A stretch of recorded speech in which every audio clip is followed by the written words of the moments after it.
kasi ilang araw na yun sabi, ayaw, ayaw, ayaw.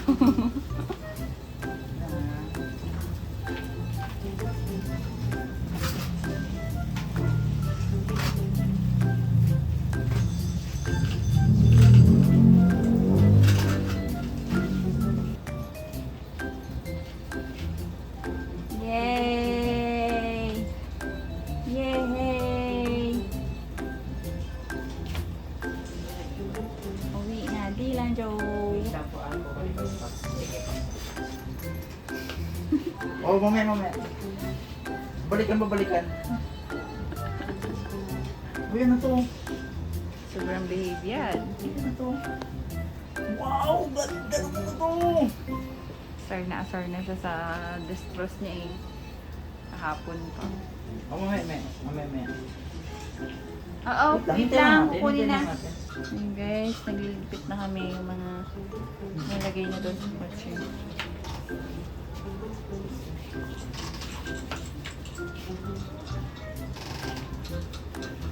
Hindi natutusukan.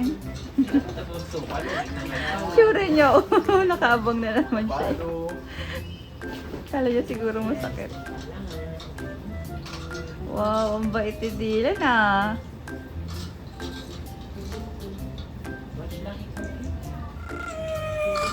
Jump, jump, jump, jump.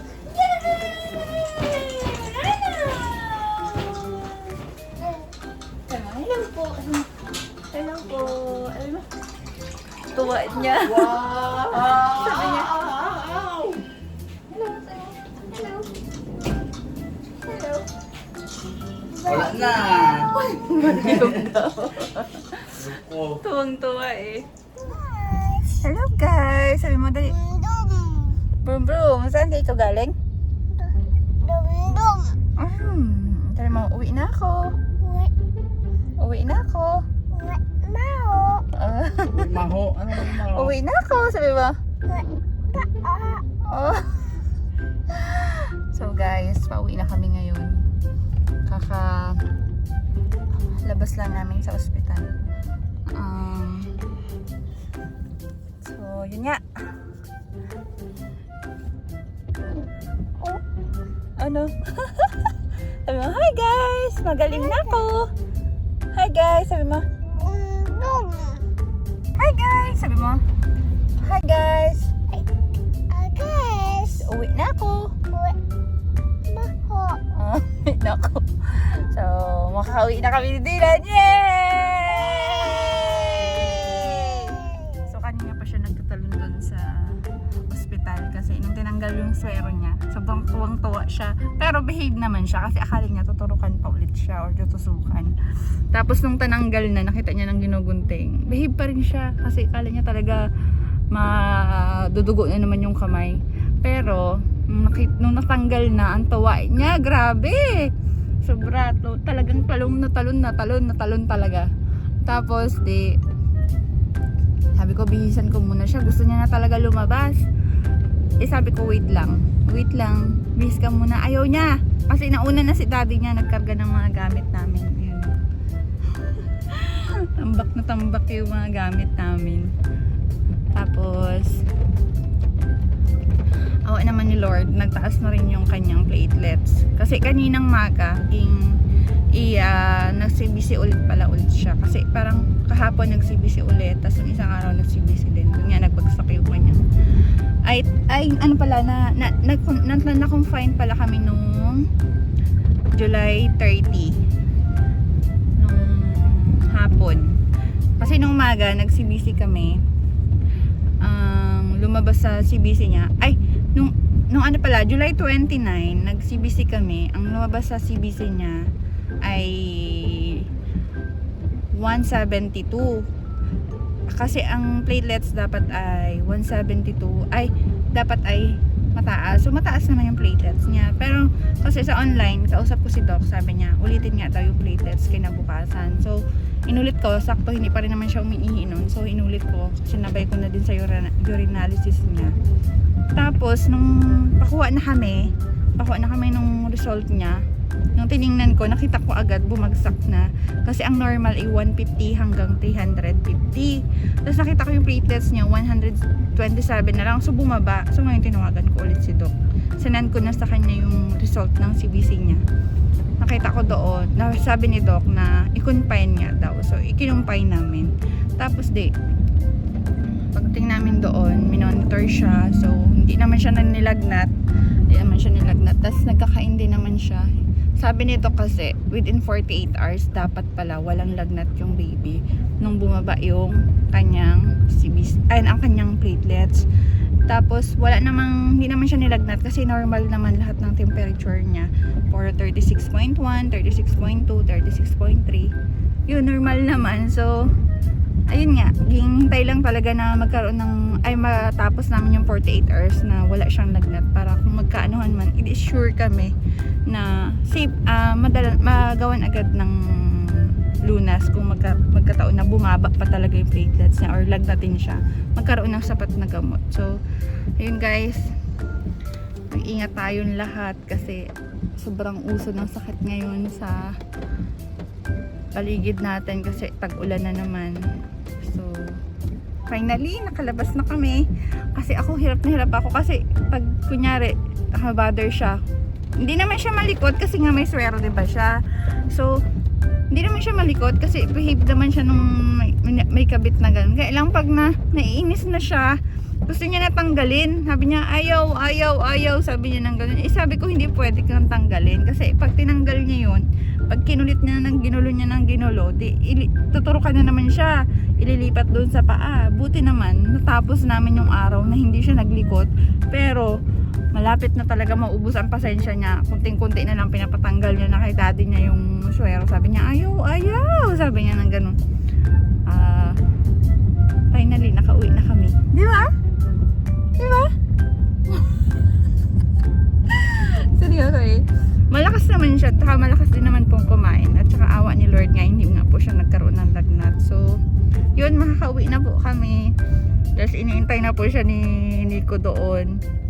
Gusto niya na makita sila Gia. Sabi niya, Gia, kasi doon po kami nag-room sa labor room.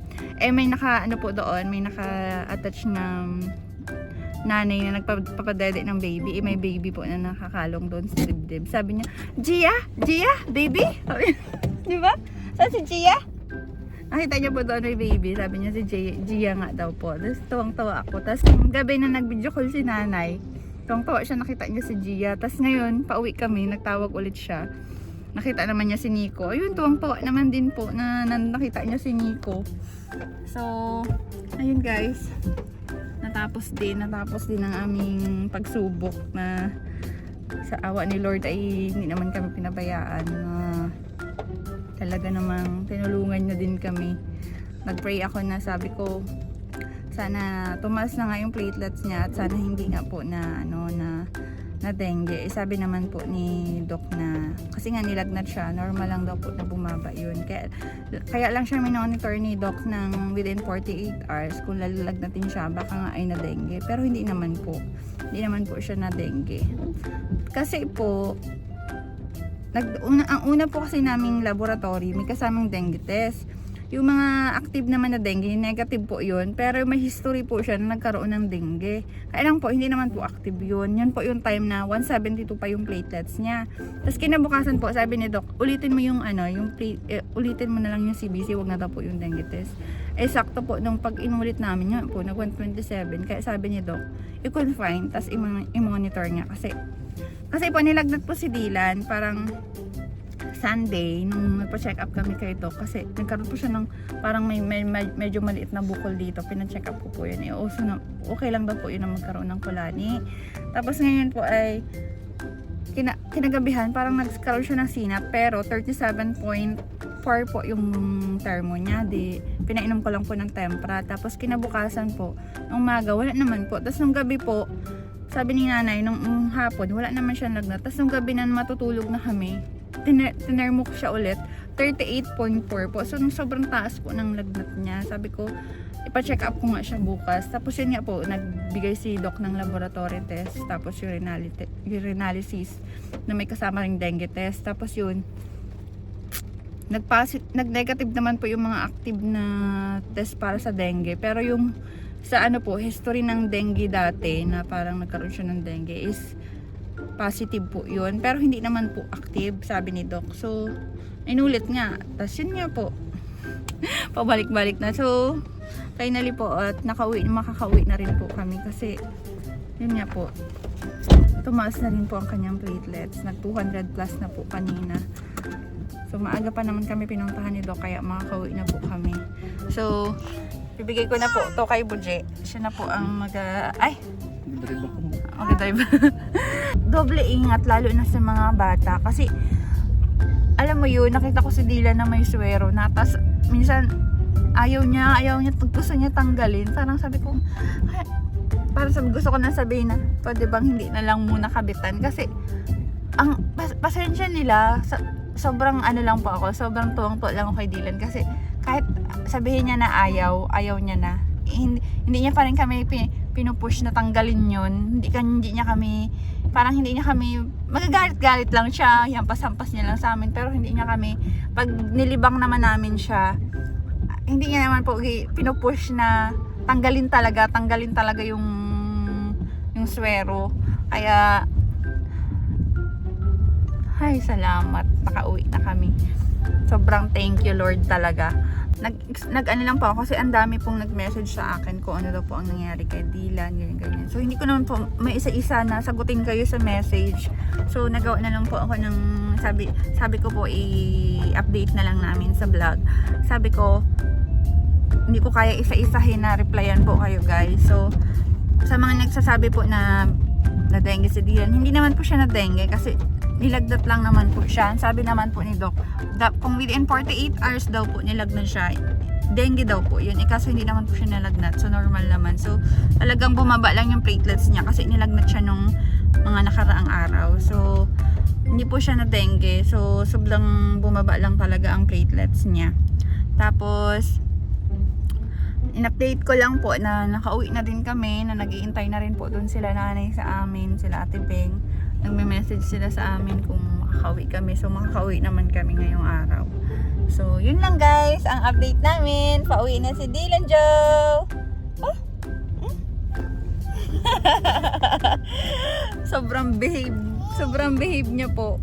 Sobrang behave niya dun sa swero niya kasi nakaya niya simula ng July 30 hanggang ngayon nakakabit po yun. Hindi po nagbago yung kabit ng swero niya. So, salamat din po sa mga, lalo na kay Doc JP.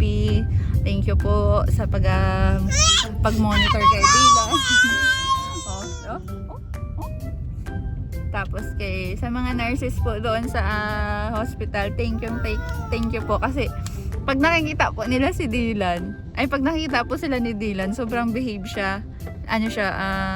Seryoso ba? Sobrang behave po siya na hindi magliliko. Talagang nagapa-BP din siya, nagapa-temperature siya, inaabot niya na yung kamay niya dun sa parang minomonitor yung parang nilalagay dito sa kamay. Inaabot niya siya na nag-aabot. Talagang sobrang bait niya sa mga nurses. Na, parang parang natandaan niya na tinutusukan siya. So parang gusto niya siguro, maging mabait na lang ako dito para niya ako tusukan. Parang gano'n. Kaso tinutusukan pa rin siya dahil sa CBC niya. So, yun, thank you sa inyong lahat dyan, sa mga nurse po. Sobrang thank you po sa pag-asikaso po sa amin. Tapos, pa ba? Thank you kay nanay na nandyan sa tabi namin palagi. Dinadalhan kami ng pagkain doon. Tapos thank you din kay Ate Ubeng na nakasubaybay din sa amin. Thank you din po sa lahat ng pamilya sa pag-aalala po. Salamat po sa inyong lahat. Thank you ka. Say thank you. Thank you. Sabi ko, naku, sana hindi na kami magtagal dito kasi August 1 na po ngayon. So, magbe-birthday na siya sa 14. Nag-aalala kami. Sabi ko, hala, baka mamaya. Sabi ko, sige, upo ka. Ayan. Sabi ko, ipa-birthday na lang ni Lord na maging okay na si Dylan. So, ayun naman, binigay naman ni Lord. Binigay niya naman sa amin ang wish namin na maging okay siya. Ayun na si Jollibee. So, yun lang guys. So, Jollibee na ko. yun lang po ang update. Bye-bye guys!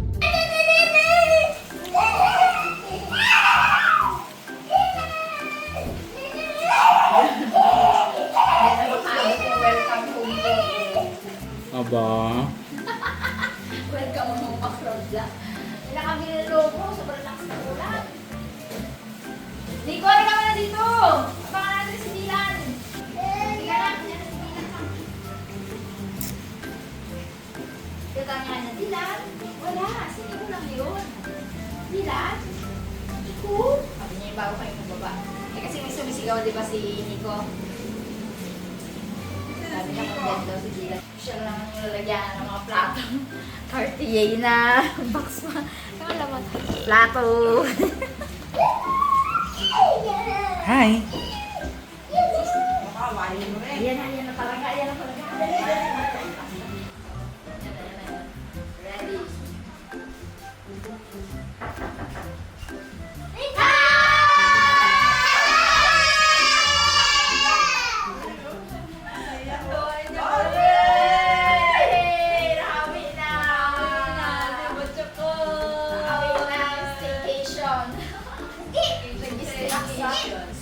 Wow!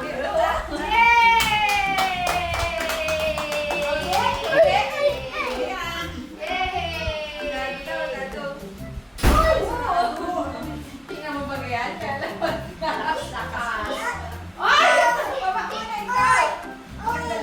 Hindi mo yung mapigilan na kaangkat agad. Oh, tingnan mo. Likod! Namiss na nga yung ganyan eh. Nay, ulugin dyan, Nay. Ano to? Kaya baga ang bagong labas Bakit na. ba? Bakit may home, ay ano, welcome home ulit ba? Nakwento na nila. Ano kwento na? Oo. Meron na? Hindi ko na malayan yan. Ayan, ano naman ginaturo niya yung ano? Ano yung tam? Ano yung Dylan?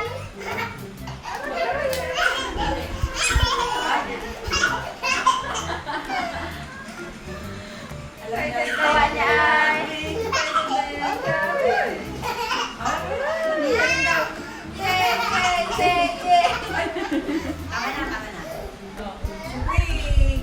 Ang tawa niya ay, oo nga, sabi niya siguro, bakit yun wala ako sa bahay? Di ba Gia! si Ate Chat? Oo. Uwi na tayo. Kala niya siguro kasama siya. Tara, uwi. Kay nanay din, nagkasama siya. Uwi daw, uwi. Uwi na eh. Buti ilang araw lang, no? Ilang gabi kayo doon? Ano, late 30 kami na ano. August pa na ngayon. Dalawang gabi, di ba? Sa buong araw. Ano? Tulog siya. Kaya sabi ko, bakit siya sa ospital? Sabi ko, ano yun? Sabi ko, yung nilalagyan dito, oh, di ba ka ako naranasan mo na yun? Sabi niya, doon din siya sa doktor.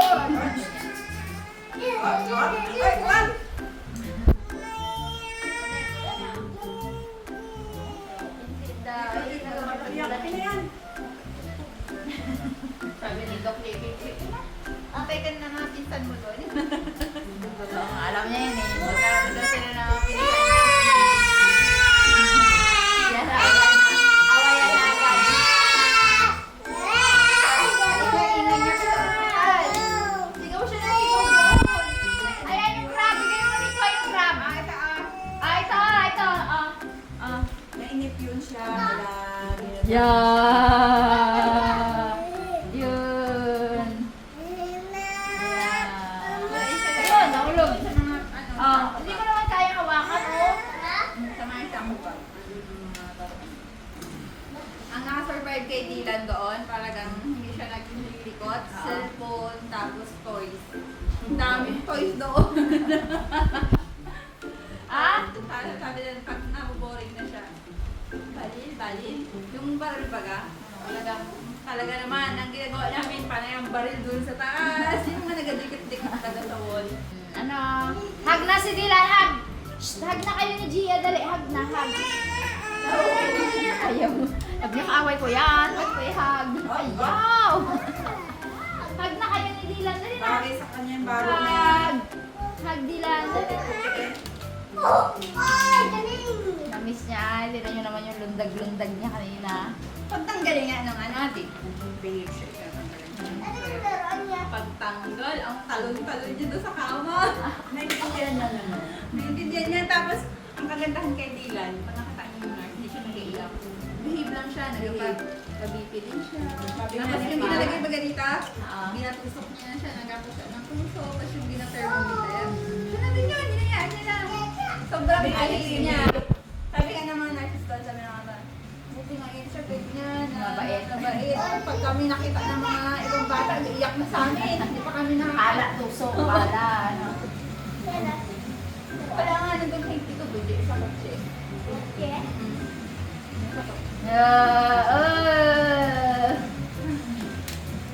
Yan o, ay patakbo mo dyan o. Ay, hindi pala kaya itong Sa tubig yan. sa Pero tubig. siguro yung tuwa niya na yun, nung pagkatanggal baga ng swero, tuwa siya kasi nakakatalo na siya dun sa ibang part ng kama. Dito lang siya eh, dun sa nakakabit na. Nakakabit baga na ano.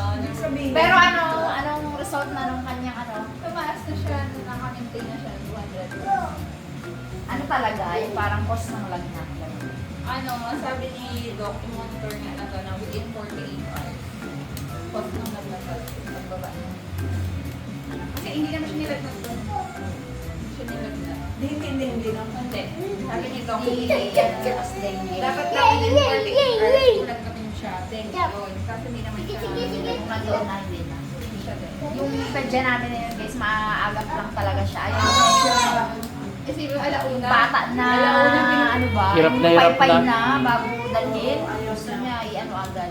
Sabi niya, Hindi ko yun din pwede. Sabi niya, Hindi lang tatlo. di ba Shout nababae? out Doc GT. Yung Nanonood yan. kahit ayaw niya daw sabihin na ano, na i-confine namin. I-confine niya daw talaga si Dylan, sabi niya. Kasi, Kasi ang bilis eh, no? Ang bilis nga daw. Kasi 172 to 127, di ba? Hindi ako Sila lang. na gano'n. Binaksak ko. Platelets. Buti naman at ganun-ganun lang. Nipin, hindi ko. Sabi ko pa, wala yan. Taas ng platelets. Kinabukasan. Kinabukasan, 127. Buti Lumampak pa, no? Buti kang matitinulad na. Walang ibang ano daw. Ay, baso man yan. Nakakatakot kasi yung pag dito sa bahay. Pag sa bahay lang, syempre isip-isip ka rin kung ano yun. Lalo pat kami, ako, si Ping, mag-gusto rin ng mga dengue dito. Nakakatakot kasi baby pa siya. Mag-2 years old pa nga. Ang dengue ngayon, kabilis na araw. Ay, interview mo ng tatay, ano, Brad? Oh, Ano, Brad? Hindi. Brad. ilaw na, Yeah. ilaw na, pakisuyo. Yan. May laman pa yan, Brad? Ha? May laman pa yan? Boss Brad? Brad, ang kotse ka ganyan-ganyan. Pitik-pitik na? Talaga naman. Please. Ganun talaga. Pumaling naman yan, oh. Hindi ka na mag-alala. Pakahirap ko karoon ng iisip mo pati, no? Ano yan? Actually guys, makakalit sana kami sa bayarin. Kung may bayarin mo.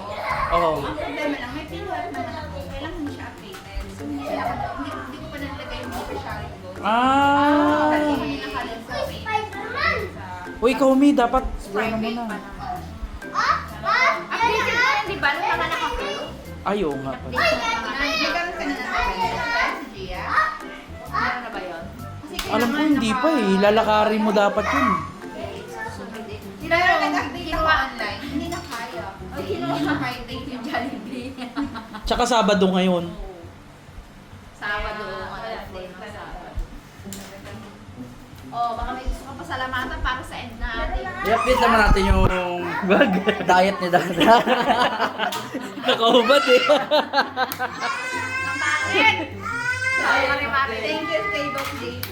Thank you naman ako dun sa message mo muna. So, Ah, thank you kay Doc okay. JP. Thank you sa mga nurses. Thank you kay nanay. Ng thank you kay anong husband. ospital? Ng Westman Hospital. Sobrang bait nila. Sobrang masika. Sa mga ka-shaker, kaharabas natin na nag-ano ng prayer. Oo, thank you po sa mga prayers nyo. Oo, sa mga nagsabi na. Naalala nyo po kay Get Dylan. well. So, hindi ako maka-reply sa inyo lahat. So, Oo naman. Nandito Para ka lang lahat ang maka-reply nun. kasagutan ko. Sabi ko, isang video na nga lang. Para walang maraming, Hindi ko to kay Dia.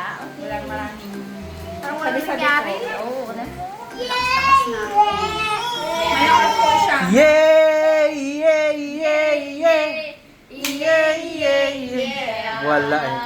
Sabi niya nga, di ba may swero siya? Digi-digi-dum, digi-digi-dum. Ako naalala niya pa yung sayaw nila ni Gia. Umay sila sumayaw dito ng down, digi, digi, digi, down. Yung ganun sayaw.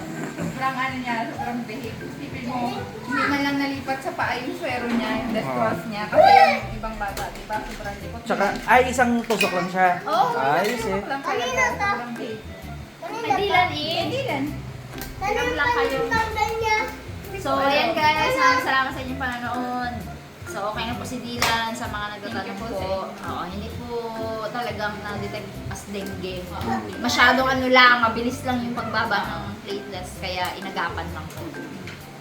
So, 3 days, 2 nights, 3 days. Ganda naman yung ano, talagang maagap tayo. Oo, kasi nga, di ba yung parang lupay-pay niya bago mo dalhin sa hospital, di ang hirap. Prevention is better than Cute. so, yun. Oo, kaway na ka daw. Gabar na hula na agad. Bigay mo! Bigay mo, Nico. Parating lang. Tingnan Yan! Okay, kuya. Yeah, bigay mo na kuya. Bigay mo. Bagagod agad ay. Yun, bigay mo yung bala. Oh, okay. Kung ano yung Kalokohan yan sa... Ano sila ba? Ulitin mo, boss! Ulitin mo, boss! Ulitin mo, boss! Tira mo kung paano magbaril. Nagapusto pa eh. Ang gusto mo baril si Nico at si Gia eh, oh. Tinapay mo. Uy, huwag ka magharap. Ganyan ginagawa niya doon. Yan ang pang